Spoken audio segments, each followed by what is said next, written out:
अब इस कोर्स को देखने के लिए हमें किन किन चीज़ों की ज़रूरत है? सबसे पहले तो हमें ज़रूरत है एक लैपटॉप की, और दूसरा हमें ज़रूरत है इंटरनेट कनेक्शन की। लैपटॉप हमें चाहिए क्योंकि हम ऑब्वियसली कोडिंग कर रहे हैं, तो जिन सॉफ्टवेयर्स पर हम कोड करेंगे वो हम लैपटॉप के अंदर ही इंस्टॉल कर पाते हैं। कुछ ऐसे सॉफ्टवेयर्स भी आते हैं जो फ़ोन के ऊपर आपको कोड करना अलाउ करते हैं, बट अगर आप प्लेसमेंट्स के लिए सीरियस हैं तो मैं आपको सजेस्ट करूँगी कि आप लैपटॉप लेने का ज़रूर कंसिडर करें एंड उसके ऊपर कोडिंग करना शुरू करें। दूसरी चीज़ जिसकी हमें ज़रूरत पड़ेगी वो है इंटरनेट की आपको ज़रूरत पड़ेगी इन वीडियोस को देखने के लिए, प्लस क्वेश्चंस करते टाइम, किसी भी लैंग्वेज को सीखते टाइम बहुत सारे एरर्स आ रहे होंगे हमारे कोड के अंदर। हमें एरर्स से बचना नहीं है, हमें कोशिश करनी है ज़्यादा से ज़्यादा एरर्स आए, क्योंकि जितने एरर्स आएंगे, जितनी प्रॉब्लम्स आएंगी, जितने एक्सेप्शंस आएंगे, उतना ज़्यादा हम इस लैंग्वेज को सीख रहे होंगे। इनफैक्ट किसी भी प्रोग्रामिंग लैंग्वेज को सीख रहे होंगे।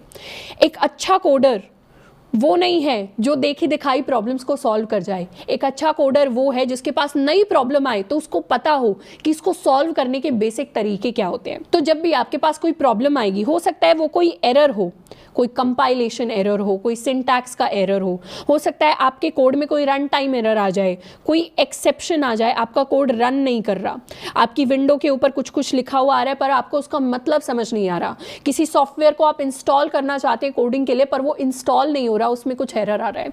तो सबसे सिंपल तरीका, इनफैक्ट ये आपको कोई नहीं बताएगा, बट सबसे सिंपल तरीका अपनी प्रॉब्लम्स को सॉल्व करने का होता है उन प्रॉब्लम्स को गूगल कर लेना। सिंपली गूगल क्रोम के ऊपर हमें टाइप करनी है अपने इश्यूज, अपनी प्रॉब्लम्स, एंड उसके सॉल्यूशंस हमें मिल जाएंगे। सबसे फेमस वेबसाइट जिस पर हमें ये सॉल्यूशन मिल रहा होगा उसका नाम है स्टैक ओवरफ्लो।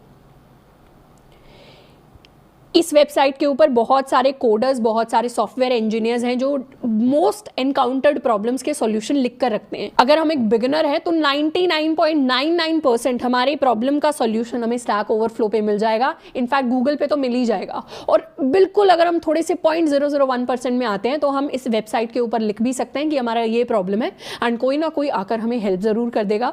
तो कोडिंग कम्युनिटी जो है वो एक दूसरे की हेल्प करके बनती है।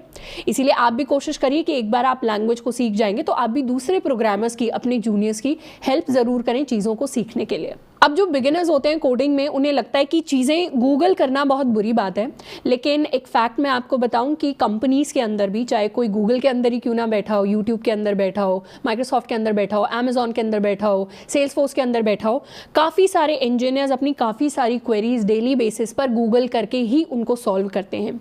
ऐसा नहीं है कि उनके प्रैक्टिस के साथ उन्हें सारी चीज़ों के आंसर जो हैं याद हो गए हैं। बहुत सारी चीज़ें, बहुत सारी लैंग्वेजेस सीखने के बाद काफ़ी सारी चीज़ें आप याद नहीं रख सकते, तो आप अपनी प्रॉब्लम्स को गूगल करते हैं। तो ये एक सबसे बड़ी प्रो टिप मैं आपको कहूँगी आपके पास है जब भी हम किसी प्रोग्रामिंग लैंग्वेज को सीख रहे हैं। तो हमें इंटरनेट की ज़रूरत है अपनी प्रॉब्लम्स को सॉल्व करने के लिए, लेक्चर्स को देखने के लिए। नेक्स्ट हमें क्या करना है? नेक्स्ट हमें अपने लैपटॉप के ऊपर इंस्टॉल करना है जावा के अंदर हम जावा डेवलपमेंट किट नाम की एक चीज़ को इंस्टॉल कर रहे होंगे। इसके इंस्टॉलेशन के इंस्ट्रक्शंस आपको दिए हुए हैं एक पीडीएफ के अंदर। वहाँ पर कुछ हेल्पफुल लिंक्स आपको दिए हुए हैं, कुछ हेल्पफुल वीडियोस के लिंक आपको दिए हुए हैं, तो इसको आप इंस्टॉल कर सकते हैं अपने सिस्टम में। सेकेंड चीज़ जो हम इंस्टॉल करने वाले हैं वो है एक कोड एडिटर। एक कोड एडिटर एक नोटबुक की तरह होता है, बस ये नोटबुक आपके पास फिजिकली हाथ में नहीं होती, आपके कंप्यूटर के अंदर होती है।